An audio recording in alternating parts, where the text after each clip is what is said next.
Spirit. Let's see how this breaks down. XO Hall has packed up Wow. with Sonics and Indonesians wanting to support, of course, the champions of MPLID and hoping that another Indonesian team will be a step closer to making it to the knockouts with one already there.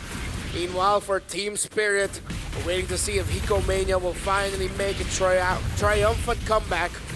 And how well Sao and Sunset Lover can handle the mid against Keyboy and Sans with a salvo of trades already started by the two. And that's exactly how you want to see this game progress, especially for that mid lane. These constant trades are necessary to make sure that these supports might be a little bit slower in reaching certain areas of the map. And that could open positional advantages for ONIC ID. But for as what we've seen so far, I'm surprised that Skylar, he's played in a meta Bruno versus the Granger very often, but at the same time, is it something that they needed now? Whose call was this? Yeah, it's interesting. Even using the fighter emblem too, which we do see commonly nowadays, but it's just so weird to see the Bruno back. Here that we're in M7 now, because in M6 it was a thing, but now it's not even paired with a Mathilda or anything like that. So it's literally all by himself. Yeah, up against a Farsa, up against a Leomord, up against a Joe. No Purify. Yeah, this first blood is really going to predetermine how big of a snowball the team who finds it first is going to get. Because Sawon as well, he's looking for opportunities, but he has to be careful as soon as level 4 comes through. But at least for one shot, right? He doesn't mind. We're not the ones who have to continuously engage. ONIC ID are the ones who need to find holes. Wow, this gold lane matchup is really interesting. I know we've talked about the Granger not having such a great time in terms of the laning so far because of the adjustments, but it seems like he's managing it pretty well up against the Bruno so far. Skylar's already half HP, but now we might get to see something break out here down bottom. Trying to check if any of the roamers are going to be able to hit level 4 before the big fight breaks out. Kid Bomba handling Ludwig very well in lane. Sao might want to get that. No level 4s just yet for the roamers. Sao's really close though. He's getting there, but I think they both understand. We're just gonna delay this, right? Well, jungle's at level 5. Yeah, there it is. Everyone's all around. Oh, there's a picture fight from Sans. He catches one shot, not even able to contest. Ludwig nearly taking him down. And there's the way of the dragon from Sao. They catch Ludwig, but will Keyboy be enough to finish off the job? Ludwig falls down first, and one shot still alive. Keyboy might be next, and Hiko, will he pick up the kill? He will. That was a great connection between Sao and Sunset Lover to make sure they got the first kill of the game up against Ludwig, and great job by one shot to escape. How does he live that? How is he allowed to live that for so long? And I think that it's one auto attack away. Ludwig, he had damage, literally put him at 1% and it still wasn't enough. Let's quickly go and look at the hand cam here, because again, you're expecting from Kyrie's side, he needs to be hyper vigilant when it comes down to farming at a ridiculously fast pace. Once again, ONIC ID not getting the start that they're looking for. Oh wait, that was actually the Tsunami Slap committed by Keyboy, but they did not expect one shot to be there. What were they trying to achieve with that? They were going to go for the one. They were trying to go for the explosion because Sans has his full combination up. But as soon as they saw Barbiel show up, they're like, "We're backing off here. It's not worth it." Sans didn't even have his Petrify. Interesting take. Hiko already has the Sky Piercer. Wow. Team Spirit still holding the front, holding the position. How important is it for a Granger to snowball? And he got the first, or he got a kill early on. So this changes so much in terms of the dynamics that we're about to see. And that was with Hiko already mostly winning out on the gold lane. Can we first talk about some of these items, right? Because we're seeing more and more laners opt to say, you know what? I don't actually need these boots. These boots suck and they waste my time. So first item war axe for Luffy super early on in this game. And then we looked down to the bot side. Hiko, he's already built up straight. Fury Hammer right in to the... Oh, okay. Rather surprised they didn't go further than that, actually. Yeah. Why didn't they? I mean, someone had a potential flicker. ONIC were just quick to run away. Oh, now they go for the setup and the combo. Oh, but it seems like there was a bit of displacement. Sao doesn't actually go down, but now he finally does. Ludwig picks up the kill. Kid Bomba jumping in with the falling star mode. The bravest fighter already committed as well. But who will actually secure the objective? Ludwig still fighting everyone. Skylar with the free hit. Sunset Lover tries to run away, but Skylar finishes him off. Kid Bomba 2 doesn't survive. And what can One Shot and Hiko do? They're all by themselves.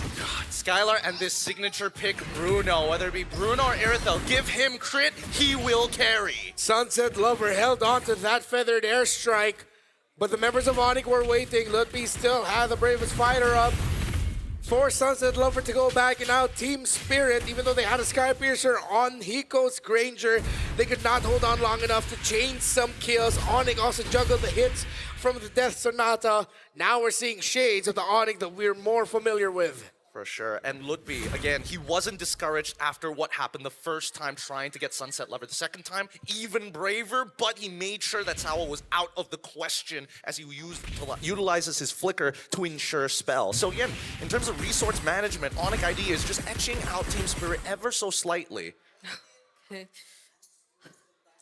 Gotta be really mindful of how decisive the pickoffs are when you talk about ONIC. I think there was just a slight miscalculation earlier. I think the title strike did not allow for the full combo of the Kadita to really connect, but didn't matter. And that's the thing, if it didn't really get to, or if they weren't really able to execute it as flawlessly, yet we're still able to win the team fight, then that's a massive threat that you're talking about for Team Spirit. I think that the massive threat comes down to how many resources do they lose after? Because a lot of these fights that we're seeing right now, the most important fights end up saying, you know what, we just back away and nobody dies, right? And the fights that we are seeing people die, notice how there's very little cash conversion in the jungle, in the laning phase itself. Like, the differential isn't that big considering how grandiose these fights are so early on.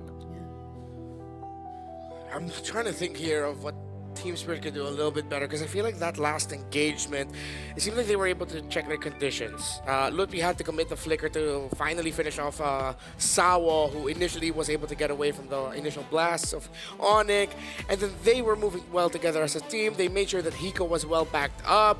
Barbiel they were able to use, but then there was just something about how the team fight of how ONIC fought that last big fight that made me feel like Team Spirit could have done something different. I just can't put my finger on it though, or was it just ONIC fighting that way better than Team Spirit? I think it's just way better for whoever initiates first when they have the power spike, and that's the only condition they need to make. You hit you know you're ahead, you get your first item power spike, instantly you must punish your opponent. Yeah. If you don't do it, you're wasting momentum, and I think now, as the game will slowly get closer towards 8 minutes, is when I think it starts evening out between Team Spirit and as well as ONIC. Because maybe that's why Team Spirit's just so keen on looking for the fights now. And we saw that early Phantom Steed come in from One Shot prior that turtle, which maybe also contributed to how it took a bit more time for Team Spirit to set up and fight back right after ONIC attempted to go for the pickoff, because I think he got to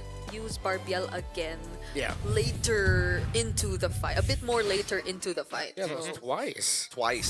So we head back into the game. I mean, I don't think there's like alarms blaring off in the Team Spirit camp. It should be good, but Sans already used the Petrify Forces to purify out of the Granger. Really nice, really nice. And see, this is what I wanted to mention. Oh, Skylar, are you okay? Oh, nice flicker to make sure he doesn't get displaced. But as I was saying, right, ONIC ID at this stage of the game, they're looking to try and supercharge somebody, right? They are willing to take as many fights in the early stages because it's not a matter of whether I get the kill or not. I just need you to press your battle spell.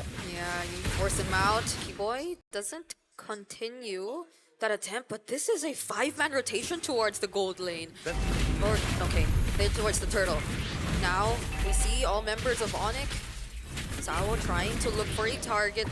There's no Bravest Fighter just yet from Ludwig. Oh, he actually lands it onto Keyboy, but will the damage be enough? Hiko just going in with the free hits. They actually get to target One Shot, but still, the Retribution is gonna be there. He secures the objective for Team Spirit, and now they're trying to run after the other members. Led by Kid Bomba, they actually get to reach Sans and Skillar, but they return under the turret. Beautifully played by Kid Bomba, eating shot after shot, peeling for his team and making sure that the key initiators are taken away. That's how you deal with a composition that wants to pick you off. Make sure that their pistol either has no bullets or you take away the trigger finger.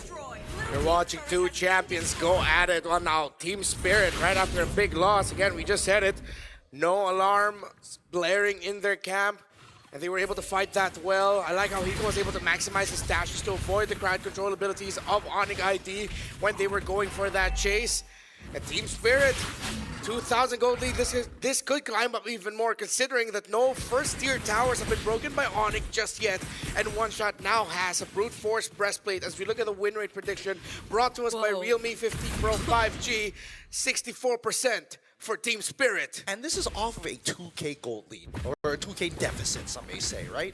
Now, Eco already with the Malefic Roar already purchased, and early Feathered Airstrikes being thrown out because this is just posturing, right? Nothing really matters unless Team Spirit can almost guarantee a mid inhibitor, because once that mid inhibitor goes, this game is going to accelerate at a rapid pace. That's why Team Spirit, as you can see, moving down, holding control. They check the jungle, see, hey, there's no creeps there, we need to back off. We can't be wasting time. Yeah, and these are really careful movements we're seeing from Team Spirit. At least they have Sao and Kid Bomba to ensure that all areas are covered and that Hiko and Sunset Lover will remain safe. And that's on top of the fact that they have Purifies by themselves. So it will be a bit more tricky for Keyboy if they really want to land these combos, because they might have to work not at the same time. Setup so far. Look at this Lord setup. Net push down on bot side, net neutral top side. So good. Great setup there by Kid Bomba. Ludwig now with an Oracle. Should make him a little bit more tankier to deal with, but that's even more shield he'll be getting for himself, which means Kid Bomba is happier. Kid Bomba? Speaking of Kid Bomba, oh, now Keyboy actually goes in. He tries to look for a target. That's Sao once again, but he still has the flicker to survive. And now Kid Bomba catching two right from the back lines. Ludwig forced to flicker out, but the Feathered Airstrike finishes off the kill. And that's one man down for ONIC. God damn! Kid Bomba is feeling it today. Falling Star Moon, a preemptive Falling Star Moon, might I add, that he was charging to ensure that he was able to collapse upon the backline to buy that precious couple of seconds. They tried to take out the trigger man, Sao himself. He manages to survive, and this was Team Spirit's response. ONIC ID, the only thing that they are lacking right now is the fact that Sao just isn't dying enough. He is still maintaining a good amount of income to stay relevant in this game. The tension is razor thin here as the battle above the clouds sees Team Spirit taking the first Lord, and they will be taking the first commanding lead of this game. Team Spirit now, with the lineup that they have, playing around the Granger, the Leomore, the Farsa, Sunset Lover again on point. We put a lot of focus on him heading into this game with good reason, and he has proven why the focus was on him. Despite going up against the Kadeta and everything that could give him a lot of problems, Sao and Kid Bomba have done so much to provide space for their Farsa. And I just gotta say, we were questioning, or we were a bit surprised with the Prio, Cho, and Granger, but they're working together perfectly so far. In this game, you barely see them away from each other. Kid Bomba said earlier they come from a region that has greatly improved with their own ideas, with their own style. If this is the flair that EECA brings to M7, I'm excited to see more of it. But ONIC, they have been in this spot before against Boostgate in day one. That's assuming that Team Spirit is going to let them get to that late game, right? I think that Team Spirit now recognize after that mid inhibitor is gone, well, sorry, mid tier 1 is gone, they take everything else off of the Lord push. A 5.2k lead is not bad for Team Spirit, but it's one team fight away from going back to net neutral. And that's something Team Spirit doesn't want to do. Notice that Sunset Lover earlier purchased Genius Wand on top of the Glowing Wand. Sans decides to go for something else. Goes straight into the wings, Blood Wings. Now, I don't know what that second item is going to be, but it needs to be just more raw burst. It's gonna be tricky for them now. Even when Keyboy finds a target, ONIC ID is not that safe, because now that Team Spirit's grouping up together, you saw the Falling Star Moons come in from Kid Bomba and how unstoppable they are when they try and just run through the members of ONIC ID. So now, what is next? There is the way of the dragon once again. They target Keyboy instead, so Keyboy could start things himself, but he still gets to escape, but not for long. Kid Bomba once again jumping into the backline. Sans not even able to commit a combo. He goes down next. Kyrie fortunately dashes away, but now it's Skylar and Ludwig. They are trying to run for their lives. Sans and Keyboy were the pickoffs of Team Spirit. That was clean. The kick from Salvo and the follow-up by Bomba. That's exactly what they were looking for. And Bomba, at the very least, if I am not looking to engage in Peel, I will clean up the mess left after. Now that they swept them under the rug, the real question is whether or not Kyrie is able to get in position to try and steal this Lord away while Team Spirit holds down the fort. Could be. Oh, goes in with a bravest fighter. Doesn't commit the land shaker just yet. Sunset Lover sees where he is. 4 members, there's the withered airstrike. Gets to damage Tyler just a bit. Kid Bomba jumping once again. Keyboy already low. Gets bursted down by 1 shot. Bomba! And Kid Bomba is not letting go of these 4 members of ONIC. And now they're completely zoned out. Look at him. He's unstoppable. Falling Star Moon again. He knows he's too big for these boys to handle. This game is something. This man, earlier he was talking about how they busted a toilet in Malaysia. Yeah. And now they're doing this to ONIC. Team Spirit and Kid Bomba are doing this to the champions of MPLID. Well, what did we say about Kid Bomba and him doing Kid Bomba things? This is not the Kid Bomba we saw a couple of days ago. Yep, it really isn't. But luckily, Kid Bomba now getting the a piece of equipment. Blade armor is so important to keep himself alive here. But Skylar has also finished the Malefic gun. It's a stat check, but let's see as the Lord pushes in. Okay. Under the falling Star Moon, but they just do all of this. Sawo! Zone out, but another kick from Sawo. Ludwig's the target. He doesn't have enough sustain. There's the immortality for Sawo, but he will still remain alive. Team Spirits gain access to the base. A flicker out from Keyboy, and now what's left? ONIC ID. It's only Sans, but not even anymore. Team Spirits secured the win. What a game! Now that's how you dominate. Now Team Spirit comes back into form. High above the clouds, it's the Dragons of the North that take the Sky Kings down.